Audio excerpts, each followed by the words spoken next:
So, actors, welcome to On Screen with Casey and Donna-Marie. So, go ahead, grab a cuppa, and get ready to work, okay? Because this isn't a show, it's a class. And yes, we do expect you to put in the work. So, if you haven't hit that subscribe button yet, go ahead and do that now. And if you already have, you're our fave, obviously. So today's episode is all about questions. So we'll answer any questions you have, but we're also going to help you ask the questions that will transform your career. Mm. Okay, it's so important. So you'll learn number one, how to ask questions that actually move your career forward. Number two, how to time your questions strategically. And number three, the one question you should never, ever, ever ask your agent. Like, seriously, do not. And at the end, we're going to share one of our most powerful actor tools, okay? So it's a secret storytelling format that helped our client, Carlos Diaz, book the lead in Conclave. So how does that sound? Does that sound good for everyone? I'm looking forward to hearing your questions, but before we get into them, there is a statement that there are no dumb questions. Everybody heard that? There are no dumb questions. But that's actually not true. There are dumb questions. And there are questions that are simple curiosity that if you focus on them, they're actually going to hold you back. So, a good way to think about this is around money. And everybody likes money, so we will just talk about money right now. So, a lot of people will say, why am I so broke? Has anybody ever said that? Am I the only one? Why am I so broke? Well, that question leads to the answer, I'm bad with money. My parents didn't show me how to budget. I should have taken an accounting class, but that doesn't solve the problem. A better question is, how can I keep more of my money? And the answer to that is cut some expenses, things you don't need. Those streaming services that you're just not using anymore, maybe you should get rid of them. But a better question, the very best question would be, how can I make more money? And the answer to that is get a better job or start a side hustle. So those are questions that you can ask that will give you better answers, better questions, better answers. For actors, the question you need to ask depends on where you are in your career. So the very first question you need to ask, and you can all write this down or remember to ask it for yourself, what is my ultimate goal as an actor? What is my ultimate goal as an actor? Because then you can start answering that question with other questions about what are the steps you need to take to move forward, right? What are the steps you need to take? So you're going to plan backwards from your major goal to take the steps forward for your career. So some questions you can ask are, how do I get an agent? What classes do I need to take? What kind of headshots do I need? And that's for beginner actors, right? But for more advanced actors, you're not going to ask those questions. It would be foolish. So you might want to ask, how do I go from actor to principal roles? Or why am I getting callbacks but not booking? Or how do I position myself better so that I can start getting brand deals? Oh, and the question you should never, ever, ever, ever, ever ask. You want to know what it is? Does everybody want to know? Thumbs up? I will tell you. I'm getting a yes. You should never, ever, ever, ever, ever ask your agent, is there anything out there for me? Never ask your agent that. Your agent is tempted to say, yes, but I'm hiding it from you because I don't like you and I don't like to make money. So I'm not submitting you for anything. I'm hiding all the roles. Now, if there was something out there for you, your agent is submitting you for it. So you would never ask that question to your agent. But what you would ask is, how can I help you? What can I do for you to help it to make your job easier? That's what you want to ask them. Do you need a new reel? Should I get new headshots? Would you like to see some of my work? Or this is what I've been working. What really works is to say, send a short email and say, this is what I've been working on in class, this kind of role. Don't ask them what's out, if there's anything out there for you. It's frustrating for them. It's Yeah, frustrating for them. 100%. I believe truly in picking a team that you trust and then trusting them. And if you don't trust them, then maybe it's time to look elsewhere. But that's a different Absolutely. conversation. But I Absolutely. absolutely agree with you on that one, Casey. Thank So you. now we're going to open up the floor. So we want to know, what are your questions? Okay. Today we're going to answer them live. We're going to have an actual discussion with you. So what I'm Mhm. going to ask is that you can use the put up your hand function in Zoom, Ooh, and we'll answer as many as we can in the time that we have in the order Donna-Marie, you froze. they Did come in. she freeze for everyone? Did everyone freeze? Is it just me? I I'm not think it's sure. you that's frozen, We'll Casey. see. We'll find Actually, out. you're frozen on my end. There we go. You're back. So we're Yay. use the put up your hand function in Zoom, and we will answer as many as we can in the order that they come in. So go ahead, put up your hand. I will see who goes first, and we're going to answer your questions live. So it looks like Linda, you have your hand up, Linda Waters. So go ahead, you can unmute yourself, and we would love to hear what your question is. Okay, I just had a question. I do have an agent, and it's been a while since I've not had an agent. But I know we have a lot of new people here, maybe older people who don't have an age, or more people who've been around for a while who don't have an agent, not necessarily older.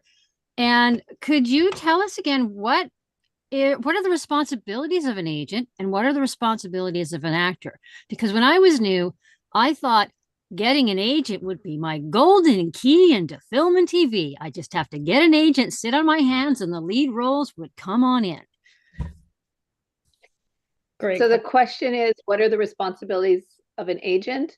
Of So an Linda, agent and what are the responsibilities of an actor? Like, I guess what makes an actor attractive to an agent? So, and yeah, what are the expectations? Like, I think maybe there's blurred lines of what actors think their agents can do for them that is really maybe their responsibility or outside the scope of an agent. okay. So I can answer that question, Linda. So the responsibilities of the agent is to find auditions for you and submit you. So there are platforms that you use to get to find auditions, many different platforms. So the agent is on those platforms. If the agent is not on breakdown services, then they're not fully completely an agent. They are just partially able to help you. So you need to make sure that your agent is on all the services. And if they're not, then you're willing to grow with them. So you're willing to start with just one of the services. But breakdown services is the biggie. So you want your agent to be on breakdown services. That's the biggie. So they will get auditions from breakdown services. So the way it works is casting gets a script from production. They break down the script, they pick out the sides, and they do the breakdown for you so you know what the character's like. And then they put that over the different services. The agent gets that description and they decide which actors they want to submit. Now, naturally, they're going to want to submit the bookers. So if you're not booking, you might be on the list of people that they submit, but you might not be pushed. Agents can push certain actors. So that's what they're going to do for you. It's not their responsibility to tell you how to act or what to do in your career. It's their responsibility to get you those auditions, and then once you book them, if you have several that are happening on the same day or they have to do some juggling, that's their responsibility. It's also their responsibility to chase your money if you don't get paid. So sometimes production will be slow on paying. Commercials are notoriously slow for paying. So commercials are very slow for paying, and it can feel like, well, my agent isn't paying me, but oftentimes the commercial hasn't paid. So they're waiting for the money. So it's their job to search for that money. They deal with the union, they deal with production, that kind of thing. So that's the expectation for the agent. For the actor, it's to keep yourself trained. It's to keep your headshots up to date. It's to go out and connect with filmmakers at different events. Your job is to become the best possible version of yourself, the most professional version of yourself as quickly as possible. In the world of self tapes, you're going to have a blue screen or a blank wall so that you look like the main show.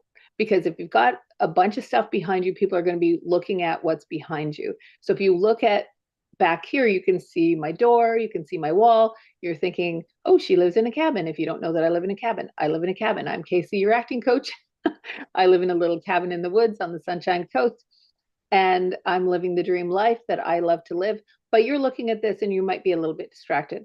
If you have a blue screen behind you, it's all about you. So it's your job to set yourself up professionally as well. That's what your job is, to do the best you can to be as professional as soon as possible. Does that make sense to everyone? Yeah, I hope so. Thumbs I'm up? seeing a lot of thumbs up. Absolutely. Turn Good. pro right away. Start walking in the direction that you want to go, right? Sure. It is so, so important, you guys. And I agree with everything Casey just said there, 100%. A great question, Linda. Thank you for that. Jeff, you have your hand up. You are up next. Go for it. What's your question? Yeah, hi. I usually send in audition tapes, and I got a call back, and they want me to come in and do a live audition, which I haven't done before, and it's going to be a cold read. So I've never done one of those before, so I'm pretty nervous about it, to be honest. So what can I expect? Do they give me because we're not going to get anything till we get there. So am I going to be expected to memorize the lines that quickly, or am I have to read straight from the page? Are they going to give me a few minutes to try to find the way to portray the character, or what? So I have, because I don't know all of the given circumstances, I have a few questions for you. So you sent in an audition, like a self tape, and they Yeah. asked you to come for a callback, but they're going to give you new sides. Well, yeah, I sent in a tape, and then I guess they liked it, and they said now they want me to do an in-person audition. Okay, so Jeff's question is about what do you do when when you send in a self tape and then you get an in-person audition, but it's cold. So a cold read is an actor's, bête noire. It's you always feel like, oh my God, this is going to be so hard. But there are some tricks that I can teach you right now that will help you so much. So this goes for everybody. The first thing you're going to do when you go in is say, thank you. I love this opportunity. And that will make them feel good, because a lot of people are going to go in and go, oh my God, cold reads are so hard. I'm going to do my best, but blah, blah, blah. So that is going to make them feel bad. So the first thing you're going to do is say, thanks for this opportunity. Can I take a minute to read over the sides? If they say yes, you take the minute, read over the sides, and make your choices really fast. But I'm going to teach you some choices that are going to work for anything you do. So you get the sides, you read over the sides, and you make this choice. Whoever the other character is, whatever happens, you're going to blame them or you're going to give to them. So if I'm blaming you, then my whole tone will change. So what you're going to do is you're going to blame them or you're going to give to them. So that's blaming. And if I'm giving, what you're going to do is you're going to blame them or you're going to give to them. So you're just going to change your tone, and that's going to create a reaction for whoever you're reading with. They're going to react. And then you can just go moment to moment. So right away, make that choice. What am I doing, blaming or giving? Make sense? Yes. Don't worry about the construct. Don't worry about the given circumstances. Just do your best to make the best choice, either blaming or giving. So that's what you're going to do. If they say no, that you can't have that cold read, you can't have that moment to read, then they have given you an obstacle that they're going to be thinking, oh, he needed some time. I didn't give him some time. I feel bad. So they're going to be on your side. They're going to be like, okay, we've given him a really tough thing to do. He's been really good about it. So they're going to be on your side. You don't need to worry that they're going to be thinking badly of you. They're actually going to be on your side. So you ask for the time and then you make the choice. So if you don't get time to read, you make the same choices. And you know your character's name, you know the other characters. You just make those same choices and go through. And that'll get you through those really tough times of when you're doing cold reads. Now, some people, like I just see Brian here says, cold reads are so much fun. I really love them. Some people love cold reads. And Jeff, you might become one of them, you know, especially now that you have this technique. But that's my best advice for you for that. And it's worked very well for actors that I've coached over the last 20 years or so. Yeah, and I'm going to add a little bit to that, Jeff, if I may. So I always like actors to think of this as the things that are super scary and oh my goodness, I don't know what to do. The same way that you feel about that, so does every other actor. So this is an opportunity for you to turn that into your superpower.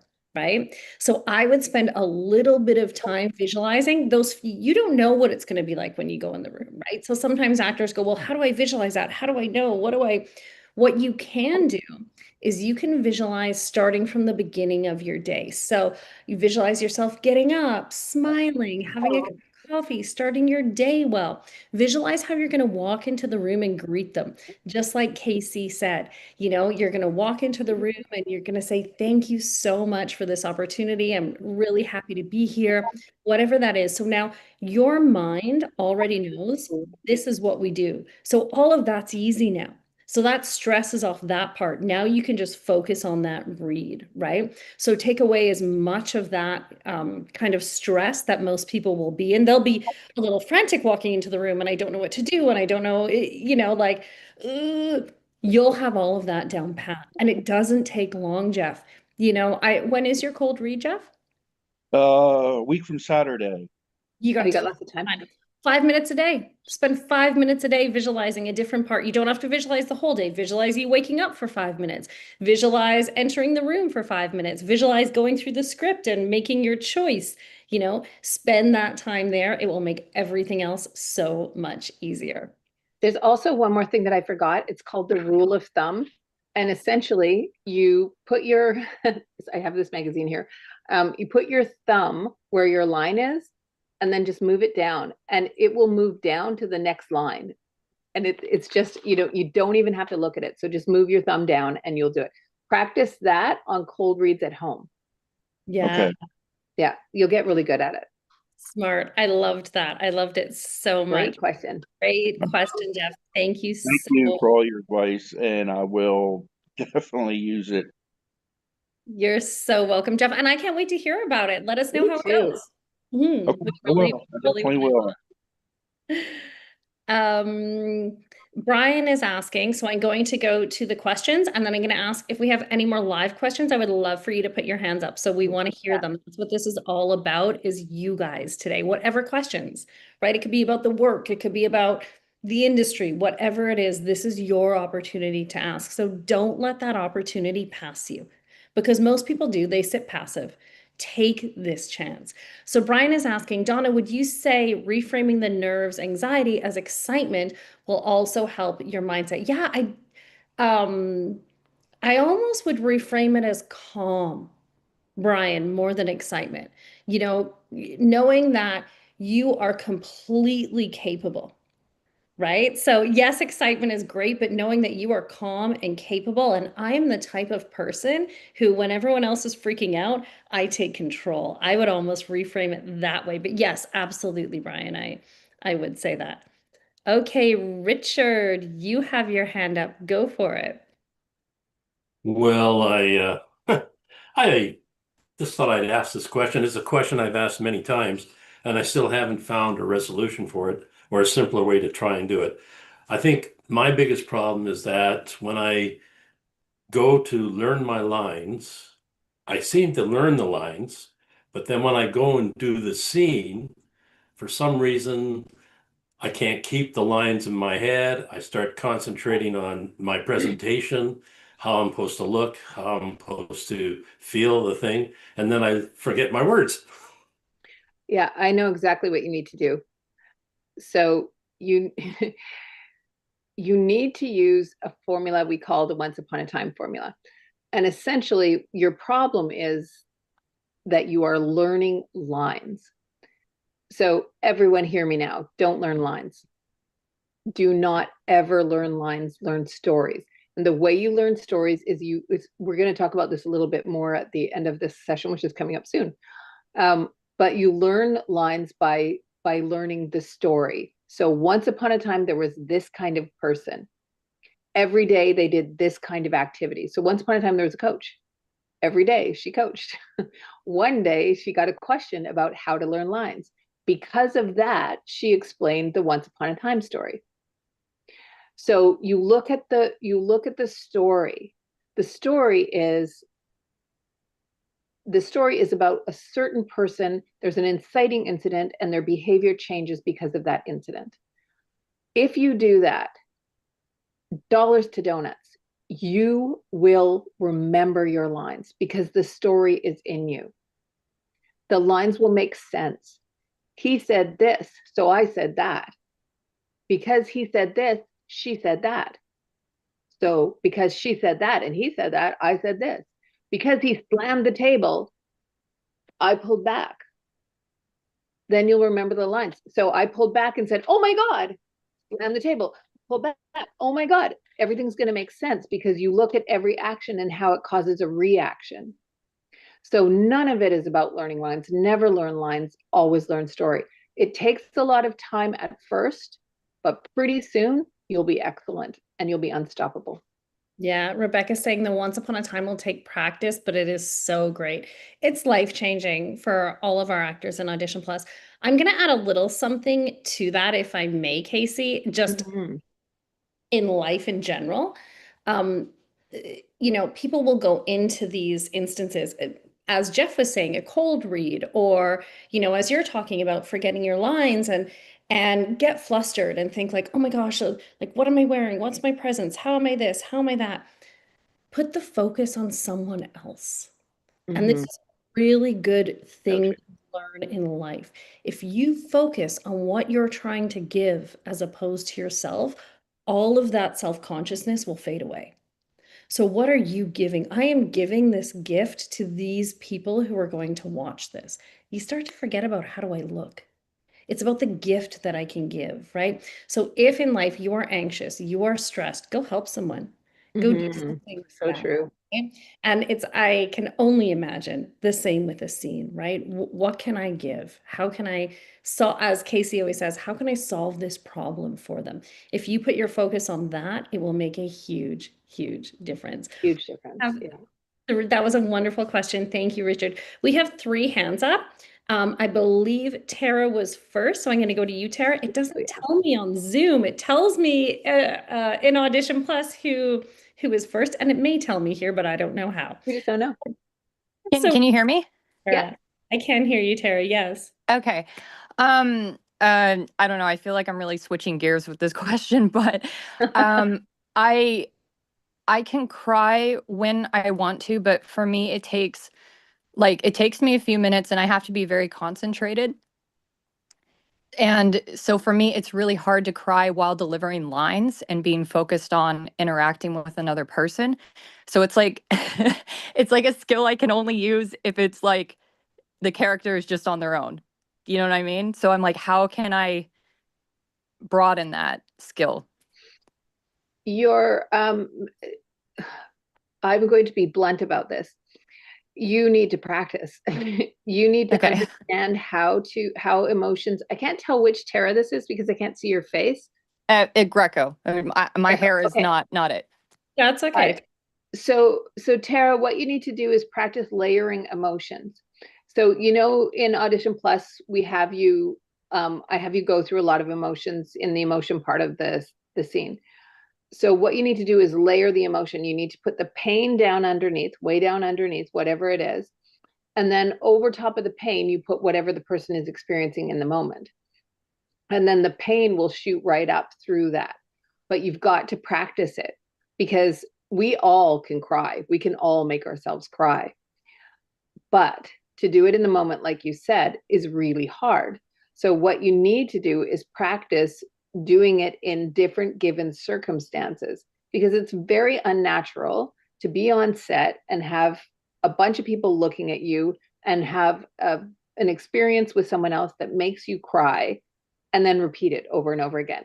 So what you have is an opening. So you're saying you're able to cry, but you need some time. That's okay. You can take that time to prep, but you need to practice to do it over and over again. And the other thing is story. It's got to be a part of the story. If you're pulling those tears from your own experience, or you're pulling it, you're forcing or making yourself cry rather than being in the experience of the story, it's never going to be truthful. It's just what it's going to be is selfish. And we don't want to see that. You know, when you watch somebody cry on screen, you're like, oh, would you just shut up? You don't like them. But when they're trying not to cry, when it just happens, when it bursts out of them, then you're in with them. Yeah. So that helps. But it means you got to work, you got to practice. And I'm going to just add to that, Tara, when Casey says practice, she means just that. And Yeah. that doesn't mean, an hour once a week. That means every day for 5 or 10 minutes, right? Schedule that into your day. Casey you're in Audition Plus, so as you know, she's created a 12-week schedule, or a 12-week? Yeah, Yes. it's 12 weeks. Yeah. Daily 12-week schedule. So there's a schedule every single day that tells you what to practice that's going to move you forward. And you practice your emotional connection. It may be first thing in the morning, it may be at night, whenever works for you, but you add that in, right? It's really, really important. Now, I know for those in Audition Plus, Casey is going through, who filled out the form, is going through and creating individual schedules for you for what that looks like. She's going through that now. But you can only lead a horse to water. You cannot make them drink, right? So you can if you starve them and make them very thirsty, and what I want to say is you're not going to get the kind of work you want. Consider yourself starving, and thirsty. Yeah. And make it happen, right? That's when you talk about responsibilities, that's your part. We're not in your house with you, so we can't force you to do it. But schedule that in. It will make such a huge difference. Okay. Awesome question, Tara. I love that. Okay. Very good. Thank you. You're welcome, Amy. We are going next to you. And then I see Christopher, you have your hand up. Hi. Yes. Thank you for hosting this today. Oh, it's a pleasure. I don't know if you remember, but we actually had a one-on-one meeting probably like 2 years ago. Ages ago. Yeah. I'm an American who was trying to get out, and I actually did, and I'm here in Vancouver. Thank you. And I'm seeking some advice. Oh, okay. So I've been submitting to agents for the past 6 weeks, and I've been getting a lot of no's due to conflicts on their rosters. But I have taken a couple meetings with agents, and they've told me that it will be really hard to get me TV and film auditions as a non-union actor. This is very new news to me as an American actor, as that's not the case there. What has your experience been with this, with your actors, and how do you break through that barrier, aside from joining the union, of course? Great question. Yeah. So you're an American though? Yes. And are you represented in the US? Commercially. Okay. And are they submitting you from the US for commercials? Are they submitting you at all? Barely. Okay. So there are a number of things going on. You can legally work in Canada? Yes. Okay. So you're in a conundrum. What the agents are saying is true. It is hard to get auditions as a non-union actor, especially right now, because we've been through so much, and there's been hardly any work. So the union is giving the opportunities to the union actors. However, you still get those opportunities. They're just fewer. And that's how it's always been. And that's how it is in the US as well. The US has a I want to discover somebody aspect. But in Canada, because we are service providers to American projects, and you sound American, so that's a really good thing. So we're service providers to American projects. There's only so many opportunities for Canadian actors to get an audition on those shows. So, and some of those opportunities are not even real. So you might be a union actor, get an audition for a lead role on this union show, and it was never real. It just has to do with the deal that the US and Canada has about seeing so many Canadians for a show, but they never intend to hire them ever. And if they do, then that Canadian should get themselves a US agent so that they can get a US deal, because the Canadian deals are terrible for leads. However, for you, what you need to do is make yourself indisposable, make yourself the very best possible actor you can be. So that means as a non-union actor, you need to get as many credits as you can. There are a lot of verticals, so you can start auditioning for and booking verticals so you get something on your reel. The best possible thing you can do is put together a reel that is undeniable. That if somebody looked at that reel, they would say, this woman is going to get an Oscar and I am going to represent her. And if you're not willing to put the work in to do that, then you're probably not going to get an agent who's going to represent somebody like that. You're going to get a lesser agent who just wants somebody that, who wants to be able to submit you, and you will book commercials and, they'll get commish off that. But if you're competing with Canadians who have a lot of barriers against them to get into US projects that are shooting in Canada. So that's one thing. You can do it though. You can absolutely do it. So don't worry about it, but you've got to get your reel and your materials to be so good that they can't say no.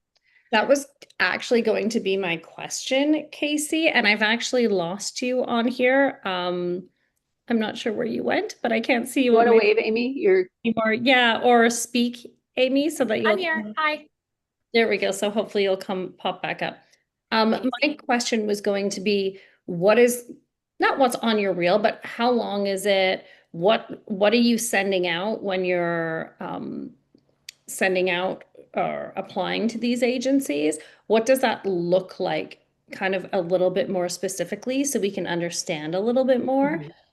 Because it needs to be your absolute best work. So I'd love to hear a little bit more about that. Sure. My theatrical reel right now is about 2 minutes and 30 seconds. I have an opening clip of me on my first network role, which was Chicago PD. And then after that, it's all indie stuff that I've done. So I have a dramatic clip from a dystopian zombie film, but it's actually pretty good quality footage. I have a sci-fi clip. I have a dramatic period piece clip. There's too much on your reel. Oh, okay. Yeah, shrink it down, 3 30-second scenes that are just you. Yeah. The best version of you. Yeah. And then when it comes to when you're emailing these agents, what are you saying? What does that look like? How long is it? I introduce myself. I connect with them on a very human level from research that I've done on them. And then I tell them 3 or 4 bullet points of recent career highlights.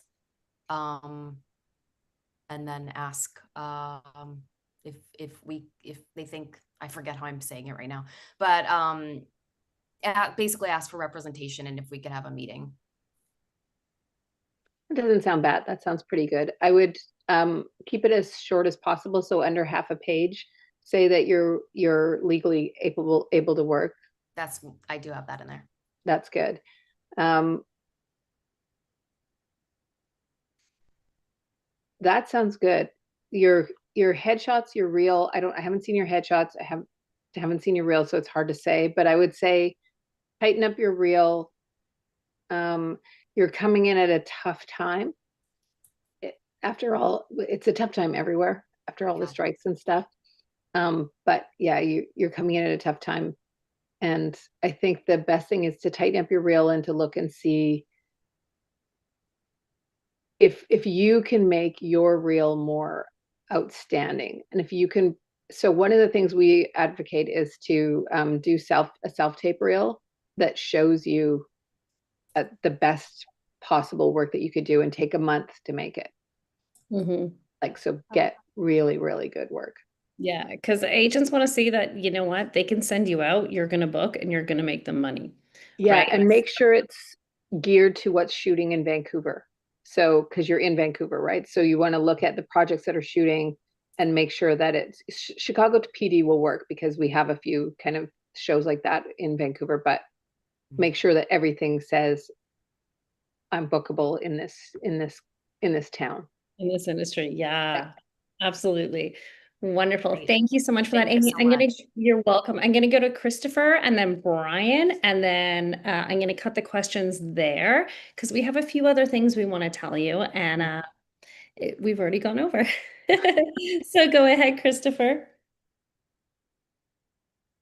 So my question is that as I'm a new actor and I don't currently have any film credits on my resume.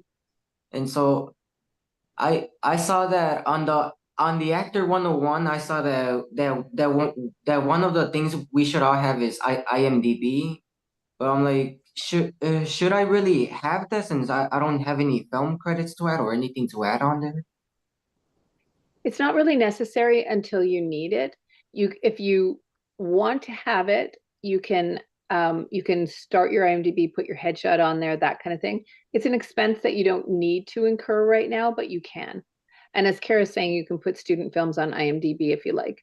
But it's not necessary.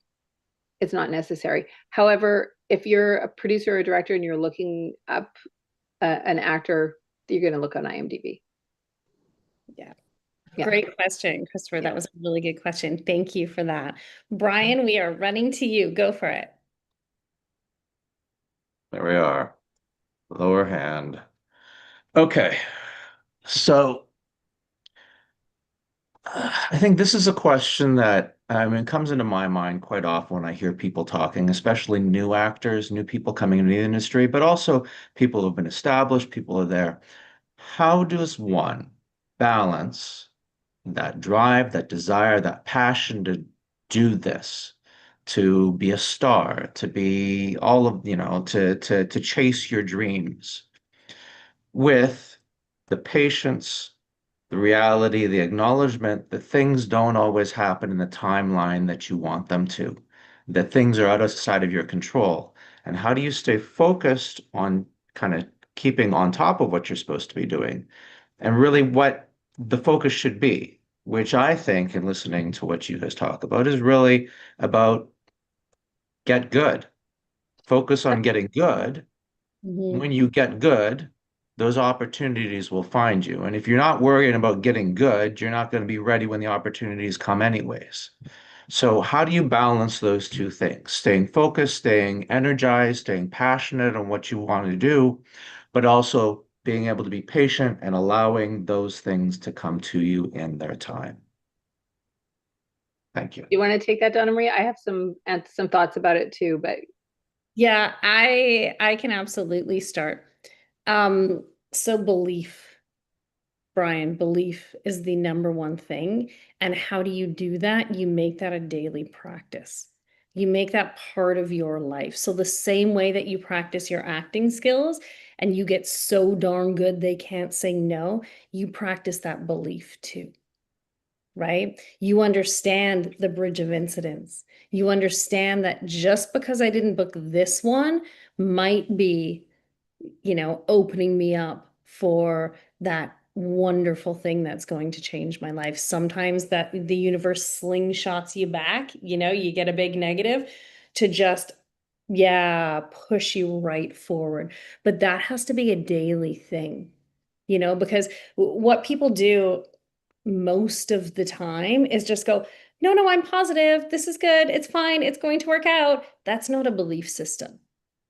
Telling yourself that every now and then, it doesn't work. So that has to be as much of a daily practice as your acting is. But you be so darn good, they can't say no.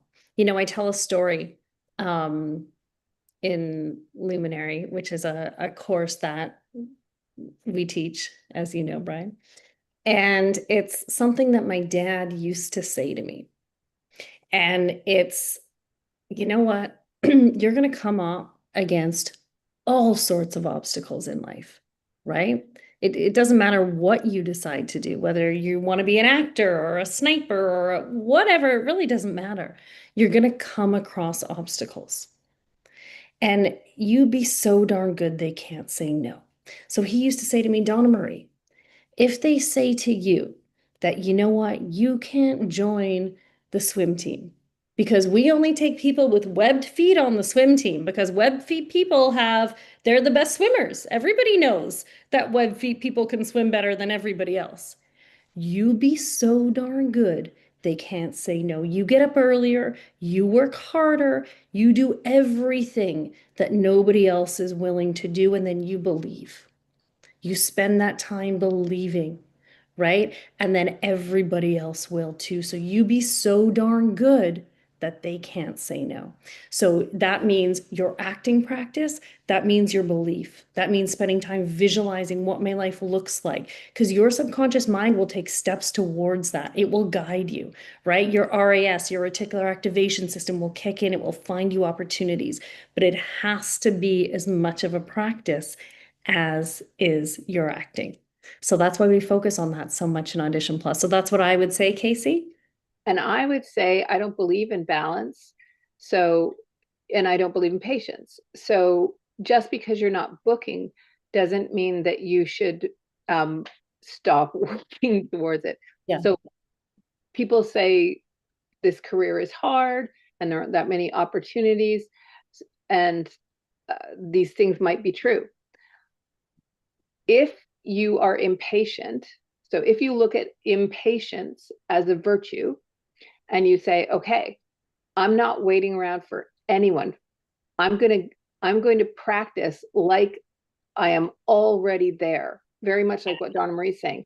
So practicing like you're already there means get up and do exactly what a lead would do. So a lead is going to get up in the morning, get up, work out. If they're that kind of a person, they're going to get up, work out, which is very much what leads do. They're going to eat well. They're going to, I sound like your mom, but that's what they're going to do. And then before 4 o'clock in the morning, 5 o'clock in the morning, they're reading their scripts. Mm-hmm. They're reading full scripts. They're learning their work for the day. Mm-hmm. So imagine if you treated your career like that. Imagine if you had no patience with yourself and you said, okay, this morning I'm getting up, I'm doing the work, and after that, I'm going to go do my day job if I have to do a day job, that kind of thing. Imagine if you built your skills around the things that you are most likely to be cast for. So say you're most likely to be cast as a dad, then you're practicing the dad roles. You're most likely to be to be cast as a cop, you're practicing the cop roles. You're practicing the things that are going to lead you to the career you want. Yeah. It's very practical.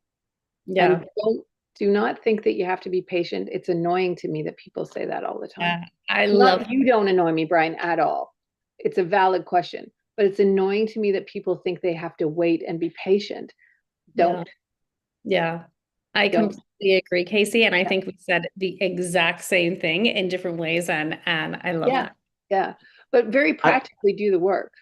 Yeah. I think by patient, I mean unrealistic expectations on the timeline that things are going to happen for them. Yeah, I still don't buy into Like that. that, buy into that? All right. No, absolutely not. I don't think about timelines. I think about things that I can do. Yeah. And what's the next step? Yeah, the next step and the next You step know and the what? next step. As far as realistic, throw that out the window. Yeah, Yeah. that's what I believe. That's what we've seen with some. Well, look at Yeah. Carlos. There was nothing realistic about that. Nothing realistic about that. He was an architect from Mexico. He came and worked with us, and in his first paid gig, his first real role, he's just walked the Oscars, just walked the red carpet at the Oscars for an Oscar-winning movie. Nothing realistic A about lead role in an Oscar-winning movie. Yeah, Yeah, just it's like Carlos said, and this is what we wanted to talk to you about. The once upon a time structure helps you think about how you view your own life. So once upon a time, there was this kind of person. Every day they did this. Mhm. Every day they practiced for the dream that they wanted. Mhm. One day the opportunity came and they were ready. Because Yeah. of that, they went to that audition and they kicked ass and took names. Yeah, That's what we want to absolutely. do. So listen, guys, we hold these Q&A sessions live every single Thursday with the actors inside our Audition Plus course so that they can come, they can ask their career questions, right? They can ask their acting questions, and they don't have to make those same mistakes that most actors make because they aren't doing this alone. They have a team. So now for a little secret. So what I was just saying about Carlos is he didn't ask who am I and list his credits because he didn't have any. He didn't have any. He answered like the actor he wanted to become. So the question is, who am I? I'm an Oscar-winning actor. I'm an Oscar-winning actor. Well, what is he going to do every day if he's an Oscar-winning actor? So who are you? You're a successful actor.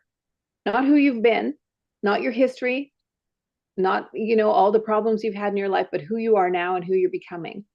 And be honest about where you are now, because at your current level, you may not be able to book those roles, but don't stay at your current level. Work towards the next level. Define the action that's going to change things for you. And then think about how you're going to feel when you do it. Because just like we said in the beginning to Jeff, go in there and say thank you so you feel good. People respond to the vibe that you're putting out, for lack of a better word. Oh, 100% Casey. Yeah, when you create that, when you put that out for people, they feel that they want to be around you. So essentially, you're speaking your future into reality. And this isn't fluff. This isn't BS. This is just you rewiring yourself so people respond to you as somebody who book roles. And this is exactly what Carlos said. He started doing the once upon a time, and this is a very smart man. He was an architect. He speaks several languages. He said, this is it. This is what I need. Tell my own story. He booked Conclave. He went to the Oscars. And this is the truth. Most actors don't succeed because they are asking the wrong questions. They're saying, why am I not booking? When they should be saying, what are the top 4 choices that would make me instantly more castable? What am I most likely to play? They ask us questions like this has happened more than once, like so many more times than once that it is laughable. Should I pay $10,000 to go do a casting director showcase in the US, in LA? No, you should not. You should never do that. No. The question they should be asking is, what specific skills are going to help me book? Because you don't need to spend $1 billion going to see a casting director who is never going to hire you. You don't need random tips. You need better questions. You need targeted coaching that actually moves your career forward. And this is why we built Audition Plus. Yeah, 100%. And it's not just another acting class, right? It's a results-driven system for booking roles. So Casey coaches your audition technique using proven tools that land leads, right? That's why we have so many actors who are leads.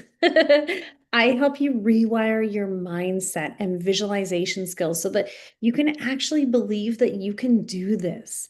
And then you get weekly feedback, work geared to help you book industry strategies. As I said, every week we meet just like this, but obviously a smaller group, more intimate. And yes, we train you to ask the right darn questions. So 80% of our actors get agents, get callbacks, get pins, bookings, not because they're lucky, because they've stopped guessing. So if you're ready to go to why isn't this working into I booked it, then it's time for you to join Audition Plus. I'm going to pop that link in for you right now in the chat. And if you would like to join us, if you're interested, if you want to book, then go ahead and copy and paste it now. And then I think, Casey, we're going to have to say that's a wrap for us. What do you think? I think so. I think that's a wrap for us. The one thing I would like to add to what you just said, Donna-Marie, is do it, says Tim. Tim just joined us. Tim's a booker. Tim is booking and he's doing the work. And the last thing I would like to leave you with, in addition to what Donna-Marie said, is you've got to do the work outside of class. So it's not enough just to do the work in class. You've got to create the world of a working actor. Yeah. It's got to be in your life every day. Absolutely. Absolutely, you do. Everyone is saying thank you. Thank you, ladies. This is so informative. You're so welcome. I'm going to pop the link in for you one more time. If you want it, you got about 5 seconds to copy and paste because we are going to say that's a wrap. It is such a pleasure to be here with you all. You are all so welcome. I know we went over today, so it's wonderful that you were all able to stay. We really, really appreciate it. Christopher says, thank you. I needed to hear this. Christopher, you're so welcome. You're so welcome. That's what we're here for. That's our jam, helping actors book, right? So it's a pleasure. And I think I'll say, Casey, that's a wrap for us. We'll see you on screen.